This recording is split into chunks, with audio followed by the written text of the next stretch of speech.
लेके गए। साथ संगत झज्जर हरियाणा से पूज्यता जी, भ्रष्टाचार और काला धन के खिलाफ एक राष्ट्रव्यापी आंदोलन आगामी 9 अगस्त को दिल्ली में होने जा रहा है। इसमें डेरा सच्चा सौदा की साथ संगत की क्या भूमिका होनी चाहिए? हम तो लोगों से फार्म भरवा रहे हैं कि भाई आप रिश्वत नहीं देंगे। लगभग लाख के करीब फार्म भर गया है, तो आप सच्चे सौदे की साथ संगत मिलजुल के ये फार्म बनाओ, फार्म ले जाओ, ये मुहिम चलाओ, तेजी से उनके दस्तखत होते हैं, पूरे फार्म भरे जाते हैं। हम जिंदगी में कभी रिश्वत नहीं देंगे और रिश्वत नहीं लेंगे। रही काले धन की बात, हम तो हाथ जोड़ के यही विनती करेंगे, जो भी काला धन छुड़वाना चाहे पहले वो खुद सफेद हो जाए, फिर काला धन शायद जल्दी छूट जाएगा। बुरा ना मानना भाई, हम किसी को कटाक्ष नहीं कर रहे, पर हमें जो लगा, अभी जो महसूस हो रहा है कि जो काला धन बाहर निकलवाना चाह रहे हैं सब लोग मिलके, ऐसे लोग जोर लगाएं जिनके पास वाकई खुद के काला धन नहीं है, जो जैसे पहले अगर पैदल चलते थे चल रहे हों। हाँ, अपनी मेहनत से कोई बड़ा फल है तो वो एक बात अलग है। तो आप थोड़ा सा ये बात जरूर ध्यान में दीजिएगा। लेकिन आजकल सब रोटियां सेक रहे हैं अपनी अपनी, ये भी ध्यान दीजिए कहीं किसी के बहकावे में आ जाओ। सब राजनीतिक मामला ज्यादा चल रहा है, ये जरूर ध्यान रखिएगा, क्योंकि हमें जो महसूस हो रहा है कि हकीकत में ऐसा भी हो रहा है कि लोग अपनी रोटियां सेकने को तैयार रहते हैं। इन्होंने नाम नहीं लिखा। पूज्यता जी, हम मध्य प्रदेश से बहुत दूर से आए हैं, माता जी को ब्रेस्ट कैंसर है, लास्ट स्टेज बताइए, डॉक्टर ऑपरेशन के लिए बोल रहे हैं। बेटा आप गुरु मंत्र दिलाइए, दिन रात वो जाप करें, अगर लिया हुआ है तो दिन रात जाप करें। यहाँ डॉक्टर हैं, अपने बहुत अच्छे डॉक्टर हैं, सत्संगी हैं कैंसर के, आप यहाँ मिल लीजिए, वो आपको उनकी राय दिलवा देंगे। फिर जैसा डॉक्टर कहें वो दवा कीजिए और दिन रात ओम हरि अल्लाह राम नाम की दुआ कीजिए। बाकी मालिक के हाथ, उम्र तो वो देने वाला है, हम तो दुआ करने वाले हैं। डॉक्टर गजेंद्र कुमार सिंह, अमर उजाला से, पूज्य गुरु जी, आदमी धर्म को मानता है, धर्म की नहीं। गुरु से नाम ले लेता है पर गुरु के वचनों पर अमल नहीं करता, ऐसा क्यों होता है? बिल्कुल आपने 100% सच कहा। आदमी कहते हैं जी मैं धर्म को मानता हूं, लेकिन धर्म में लिखी बात को नहीं मानता, गुरु को मानता हूं, गुरु के वचन नहीं मानता। ऐसा कारण है चारों तरफ फैली हुई बुराई। सब लोग ऐसे नहीं है। आज सच्चा सौदा से लगभग 5 करोड़ 4.5 करोड़ लोग जुड़ चुके हैं, 4.5-5 करोड़ लोग। उनमें हम आपको गारंटी दिला सकते हैं कि ऐसे करोड़ों लोग ही होंगे जो वाकई ही वचनों को मानते हैं, क्योंकि उनको सही रास्ता दिखाने वाला मिलना चाहिए। असल में बात क्या है, आपको हम सही बात सुनाएं और बाद में हम ठगी मार रहे हैं, हम पैसा ले रहे हैं, हम बेईमानी कर रहे हैं। खुद जब हम बात धर्म की सुनाने वाले खुद धर्म पे नहीं चलते तो सुनने वाले भी सोचते हैं यार ऐसे ही है, चलते चलो कोई फर्क नहीं पड़ता। और मेनली कारण है कलयुग, बुराई का दौर, बुराई का समय। इसमें लोग पहले से ही सैकड़े साल पहले एक दोहा लिखा गया, कलयुग में कर्म धर्म नहीं कोई, कलु का जन्म चंडाल के होए। कि ऐसा टाइम आ जाएगा जब पहनावा दिखावा सब धर्मों का होगा, लेकिन धर्मों का कर्म करने वाला चंडाल बन के धर्मों के कर्मों की धज्जियां उड़ाएगा। तो आपकी बात वाकई सही है, पर ऐसे लोग भी हैं जो मानते भी हैं और ऐसे लोग भी हैं जो नहीं मानते। मालिक से दुआ करेंगे वो भक्ति करें तो माना जा सकता है। जब आत्मविश्वास उनका गिर चुका है, वो नहीं मानते, आत्मबल आ जाएगा तो वो मानना शुरू करेंगे। सुखदीप इंसान बीरूवाला गुड्डा से, पूज्यता जी, सत्संग के बाद यहाँ लंगर छकाने की उचित बंदोबस्त किए जाएं जी। हमेशा ही लंगर तो बहुत तेजी से सिखाया जाता है, पर अगर कोई कमी है तो इस बार प्रबंधक सेवादार सब लोग मिलके ध्यान दें जी, और कोई कमी ना आने पाए। महेंद्र इंसान सिरसा से, पूज्यता जी, कई लोग कहते हैं कि वेदों में लिखा है कि भगवान ने 6 दिनों में संसार की रचना कर दी और 7वें दिन विश्राम किया, तो क्या भगवान को भी थकान आती थी? और बताएं कि सृष्टि की रचना करने में कितना समय लगा? सृष्टि की रचना, अब दिन अगर आप मानो तो भगवान के दिन बड़े भी होते हैं। भगवान को रचना करने में कोई देर नहीं लगी। आगे भगवान ने जिन नुमाइंदों को रचना करने के लिए लगाया था उनको ये टाइम लगा।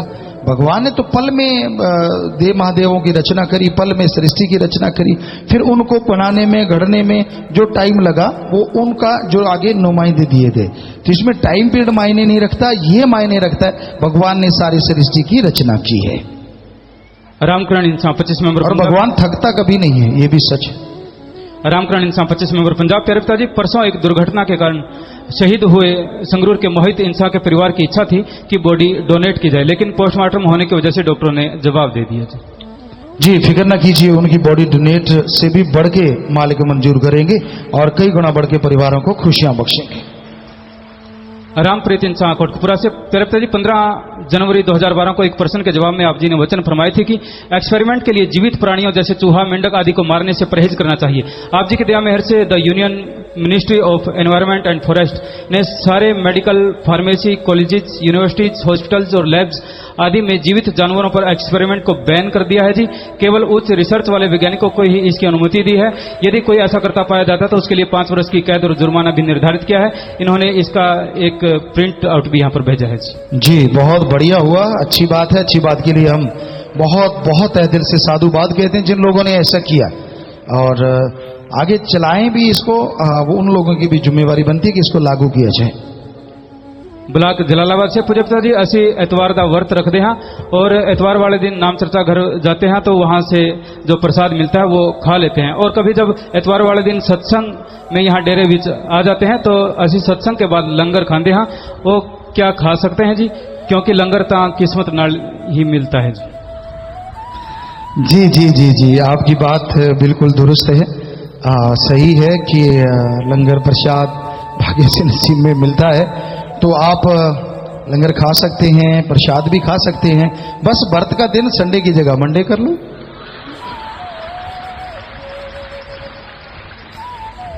नथुराम लांगरी श्री गंगानगर से। पूज्य पिता जी, मेरे घर में 15-16 वर्ष से भूत प्रेत है, मैं क्या करूं? नाम लिया है तो सुमन करो, कोई भूत बात नहीं है, कर्मों का चक्कर होता है, सुमन करोगे तो ठीक हो जाएगा। धर्मवीर गोहाना से। गुरुजी, मेरा नाम धर्मवीर है, मैं आजीवन सेवा और देहदान करना चाहता हूं जी, उसके लिए क्या करना पड़ेगा? आप सेवा करना चाहते हैं, किस किस्म की करना चाहते हैं? यहाँ फार्म भरे जा रहे हैं, उसमें आप नाम लिखा दीजिए, और दूसरा भी वो भी फार्म भरे जाते हैं जी। सोहनलाल डबली से। प्यारे पिताजी, हमारे 3 पोते पोती हैं, अभी तक तीनों ही बच्चे बोलते नहीं है जी, दया मेहर करो जी। सुनता है क्या? ऐसा लिखा नहीं है पिताजी। तो आप उन बच्चों के लिए जो भी कुछ बना के देते हैं सुमन करके बना के दें। अगर उनको सुनता है तो उनको नाम दिलाएं, नहीं सुनता, थोड़ा पढ़े लिखे हैं, नहीं पढ़े लिखे तो पढ़ाएं, दिखता अगर उनको है तो यहाँ नाम लिख के याद करवा देंगे। तो ऐसा देखा गया है, राम नाम इतनी शक्ति है, वो गूंगों से ज्ञान करवा देता है। सोनू बजाज सिरसा से। प्यारे पिताजी, मैं यहाँ जांच पड़ताल समिति का सेवादार हूँ। तारीख 26/7/2012 को मैं अपनी कार से डबवाली रोड से जा रहा था कि घग्गर पुल के नजदीक कार और रोडवेज की बस में जबरदस्त टक्कर हुई, जिसमें 3 की मौके पर मौत हो गई और बाकी 3 को हॉस्पिटल ले गए। उनका इलाज करवाया और 94,000 रुपए की नकदी, 2 मोबाइल फोन, अन्य कीमती सामान उनके परिवार वालों को संभाला। और पिताजी सभी ने आप जी का बहुत बहुत शुक्रिया किया और कहा कि धन्य है ऐसे गुरु और उनके शिष्य जो इस प्रकार ईमानदारी का परिचय देते हैं, और हम भी सभी आप जी से आशीर्वाद चाहते हैं जी। आशीर्वाद बेटा, आशीर्वाद आशीर्वाद। डॉक्टर राम कुमार। और आप यहाँ जो पत्रकार सज्जन उनसे मिल लीजिए। कहाँ हैं आप? खड़े हो जाएं अगर यहाँ आसपास नजर आ बैठे तो, क्योंकि ईमानदारी जिंदा है। ऐसी चीजें अगर हम समाज को दिखाएंगे तो समाज और बढ़ चढ़ के उससे शिक्षा लेगा। कहीं हैं तो खड़े होकर हाथ हिलाना बेटा। ये रहे वो सामने। तो आप यहाँ, ये पत्रकार भाई हैं यहाँ आगे, आप इनसे मिल लें या आपके पास आ जाएं या आप इधर आ जाना, बाद में मिल जरूर लेना बेटा। जी बेटा, शाबाश, मालिक खुशियां दे, सेवा सुनने में मन लगे बेटा, बहुत बड़ी बात। डॉक्टर राम कुमार इंसान झलनिया फतेहाबाद से। पूज्य पिता जी, अब तो ऐसा कोई इल्जाम नहीं रहा जो डेरे पर ना लगाया गया हो। आप तो हर इल्जाम पर गुलाब के फूल की तरह मुस्कुरा देते हो, मगर हम आपकी औलाद बहुत दुखी और परेशान होते हैं। पापा जी, आप वैसे ही जैसे पहले वाली बाड़ी में बाहरी चमत्कार दिखाकर सरकार व लोगों को चुप करवाया था, उसी तरह अब भी पिताजी ऐसा ही करके इनको चुप करवा दो। कभी ये ना हो कि आपकी औलाद का गुस्सा ज्वालामुखी की तरह बनकर फूट पड़े। ना भाई ना, अपना काम प्यार करना है, प्रेम का पाठ, प्रेम की राह पे चलना है और चलना पूरी दृढ़ता से है।